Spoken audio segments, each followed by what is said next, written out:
If it wasn't for your persistence. Pakistani نژاد American مسلم عطیہ آفتاب کو 2010 میں ایک فون کال موصول ہوئی. کال کرنے والی خاتون کا نام شیرل اولیتسکی تھا، جو یہودی مذہب سے تعلق رکھنے والی امریکی خاتون ہیں. انہوں نے میرے گھر کے نمبر پر فون کیا اور کچھ اس قسم کا میسج چھوڑا کہ میں ایک یہودی خاتون ہوں اور ایک مسلم خاتون سے ملنا چاہتی ہوں. میں نے اس کا جواب نہیں دیا، یہ سوچتے ہوئے کہ یہ کون ہے اور مجھے کیوں فون کر رہی ہیں، لیکن وہ مصر رہیں اور شاید 3 بار کالز کی اور پھر میں نے ان کا فون اٹھا لیا اور ملنے پر راضی ہوئی. ہم کافی پینے بیٹھے اور فوراً ہی دوستی ہو گئی. And we hit it off immediately. We say shalom. Shalom. And Islam we say salam. اور یوں سسٹرہڈ آف سلام شلوم قائم کی گئی، جس میں یہودی اور مسلم خواتین کو شامل کیا گیا. We know as Muslims. ہمیں قرآن میں یہودی اور مسیحی افراد کے بارے میں کچھ نہ کچھ بتایا گیا ہے، لیکن مجھے یہ پتا چلا کہ مسیحی اور یہودی افراد کو دراصل مذہب اسلام کے بارے میں کچھ بھی علم نہیں ہوتا. سو میرے لیے بہت حیرانگی کا باعث تھا. ہم نے 6 یہودی خواتین اور 6 مسلم خواتین کو اکٹھا کیا اور میرے گھر میں ملے. 6 Jewish women, and we met in my home. After 30 years of marriage, I didn't expect to fall in love with Muslim women.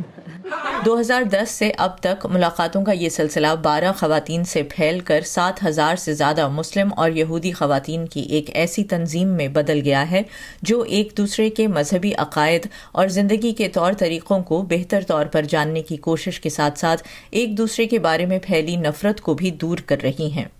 The United States changed dramatically in the wake of 9/11. امریکہ 9/11 کے بعد ڈرامائی طور پر تبدیل ہو چکا ہے اور اسلام کے خلاف جذبات یا اسلاموفوبیا حد سے زیادہ پھیلا ہے. ہم یہودی خواتین ہونے کے ناطے اس کا مقابلہ کرنا چاہتی ہیں کیونکہ ہم خود محض اپنے مذہب کی وجہ سے تعصب اور امتیازی سلوک کا سامنا کر چکے ہیں. Practices against us just because of our religion.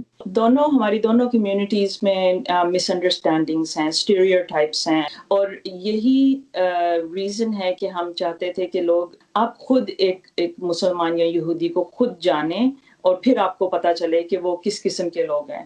اور بہت ساری میری جوئش فرینڈز نے یہ پہلی دفعہ ان کا انکاؤنٹر ہوا ہے کہ انہوں نے کسی مسلمان سے دوستی کی ہے. اس پلیٹ فارم پر اکٹھی ہونے والی خواتین آپس میں ازدواجی زندگی کے مسائل اور گھریلو ٹوٹکوں سے لے کر مذہبی عقائد اور ثقافتی پہلوؤں تک پر گفتگو کرتی ہیں. کورونا کی وبا کے باعث آج کل یہ میٹنگز آن لائن ہو رہی ہیں، لیکن اس سے پہلے یہ خواتین ملک بھر کے مختلف شہروں میں ایک دوسرے کے مذہبی تہواروں کو بھی مناتی رہی ہیں. But there are things that we have in common, and that is kosher. بہت سی ایسی باتیں ہیں جو دونوں مذاہب میں مشترک ہیں، مثلا کوشر کھانے کا اصول جس پر بہت سے یہودی عمل کرتے ہیں، اور ہم مسلمان بھی جیسا کہ آپ کو معلوم ہے سور کا گوشت نہیں کھاتے، شراب نہیں پیتے. یہودی اور مسلم خواتین میں پردہ بھی ایک مشترک قدر ہے، اور ساتھ ہی مسلم خواتین کا یہ چیلنج کہ انہیں اپنی کمیونٹی میں آگے بڑھنے کے مواقع کم ملتے ہیں. یہ چیلنج یہودی خواتین کو بھی درپیش ہوتا ہے. The Jewish community has a similar challenge. Co-leaders, one Jewish, one Muslim. سسٹرہڈ of سلام شلوم اس وقت امریکہ بھر میں پھیل چکی ہے. ملک کی تقریباً تمام ریاستوں میں اس تنظیم کے 150 چیپٹرز کھل چکے ہیں، اور اب جرمنی میں بھی ایک شاخ قائم کرنے کی تیاری ہو رہی ہے. تنظیم کا کہنا ہے کہ مسلم اراکین میں اگرچہ عرب اور افریقی خواتین کے ساتھ ساتھ فلسطینی امریکنز بھی شامل ہیں، لیکن سب سے زیادہ تعداد جنوبی ایشیائی مسلم خواتین، خصوصاً امریکہ میں رہنے والی پاکستانی خواتین کی ہے. No, I think just us coming together to pray. Nikhat Malik, voice of America, Washington D C.